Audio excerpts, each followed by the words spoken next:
What's up, everyone? We're back talking about a phone that has been out for a little bit already. We just got it a few weeks ago, and I decided to make it my daily driver for the past few weeks, exclusively just using this phone. Here are the 5 things I discovered using the iPhone SE.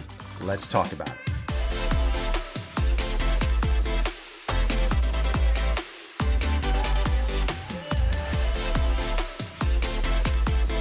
It's been a while since I used a smaller phone. I've been using the 11 Pro Max for quite some time, then other phones I've been reviewing on the channel that are 6+ inches. And we've gotten used to that nowadays, especially when, consuming so much content.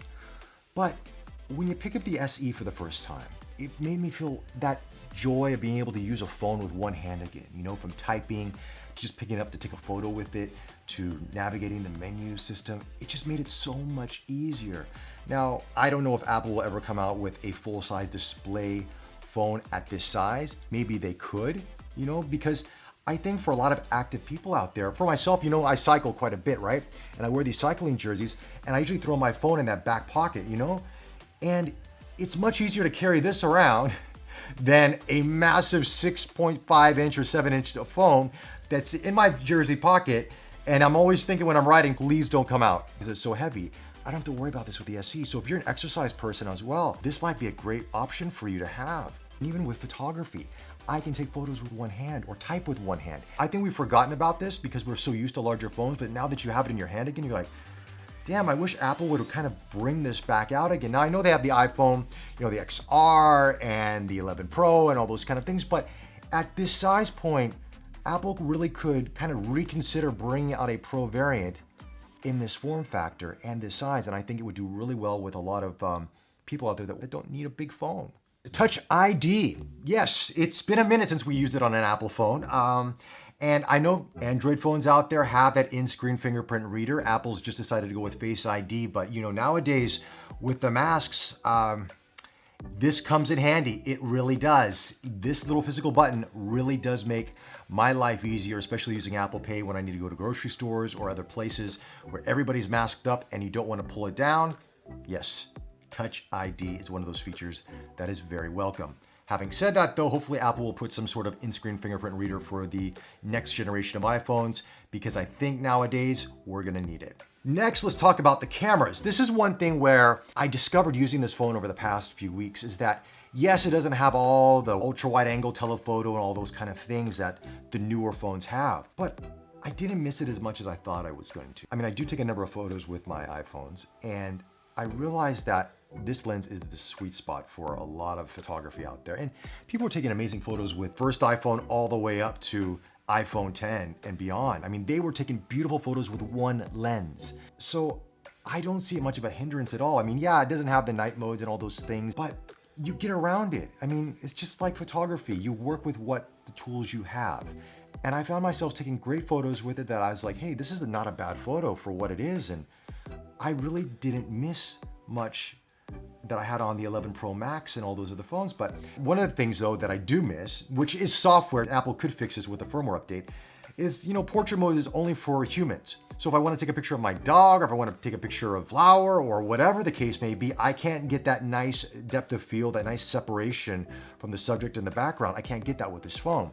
So that would be something maybe Apple could update with firmware. You got an A13 chip in this thing. I'm sure you can do it. Maybe they're just kind of limiting the phone so it doesn't crouch into the other categories, but it would be nice to have. Even the front-facing camera, yeah, it's less megapixels, but it did the job. No complaints. No complaints at all. Next up is speed, man. The chipset in this A13 chip, same as that's in the iPhone 11 Pro Max, the 11 Pro, all those phones out there. It's the same chipset in the SE. This thing, if you've never used an iPhone before, or it's been a few years, is a very fast phone, extremely fast. There is no hiccups, there's no bogging down with any apps whatsoever. It's crazy fast. And I get all the performance I would want out of a flagship phone, but at a much cheaper price. Good on Apple to put on an A13 in this, because that's something I wasn't expecting at all, and they did it, so yes, the performance is fantastic. Now, performance comes at a cost, and unfortunately that is battery life. This will be my main complaint about the iPhone SE, to be frank with you. And I'm probably not the user that Apple is targeting for the iPhone SE. Okay, I am someone that is on my phone, editing photos, editing video. I'm watching a lot of YouTube content. I'm more of a power user on a phone, and I probably use a phone probably too much. So for me, the iPhone SE has the same battery as the iPhone 8, which meant I was charging that phone a lot back then, and I'm charging this phone probably twice a day right now. Yes, I can go through 2 full charges in a day. That's a bit extreme.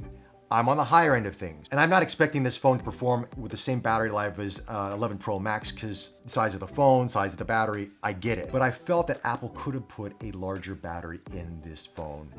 It is an SE, it is an updated version. You put an A13 chip in this, you got wireless charging, you got all that stuff in there, but you don't have a larger battery. This is probably my one caveat on this. If you are a heavy user and you want to get an iPhone SE, get a power bank or get a battery case that you can charge this thing with, because it's not gonna last you the full day. Which leads me to round up my thoughts on this. I really enjoyed using this phone over the past few weeks. I have, I love the size of it. I love just how convenient it is to carry around. I love the performance of it. But because of the battery life, it's been kind of hard for me to recommend for a certain user out there. And it's kind of like goes back to our MacBook Air review I did a few weeks ago, is that you gotta know where this product sits in the lineup, and you can't try to push it to go beyond what it does. And what I mean by that is that the iPhone SE is for those users out there that they're not gonna use the phone a lot in their day.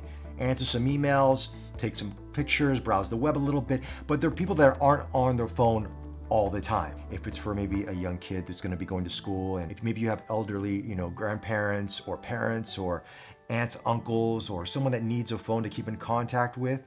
If you're a business traveler that needs a backup phone just in case yours gets stolen or gets lost, the iPhone SE is a great phone for that market. But as a main phone for a power user out there, I don't know if I could recommend it for that, but for all those other reasons, I think the SE is a fantastic buy. And I applaud Apple for making a phone at this price point with this build quality and this performance.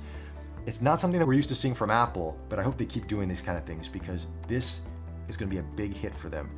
And it's been a joy to use, and I'm going to continue to use it, not as my primary, but as a secondary phone for exercise. And when I'm traveling, the SE will be with me for sure. Anyway, those are my thoughts on the iPhone SE. Let me know your thoughts in the comments section below. Do you agree with me? Do you have any other opinions? Love to hear from you. Like always, follow us on Facebook, subscribe to us on YouTube. Be safe out there, and we'll talk to you soon. Take care.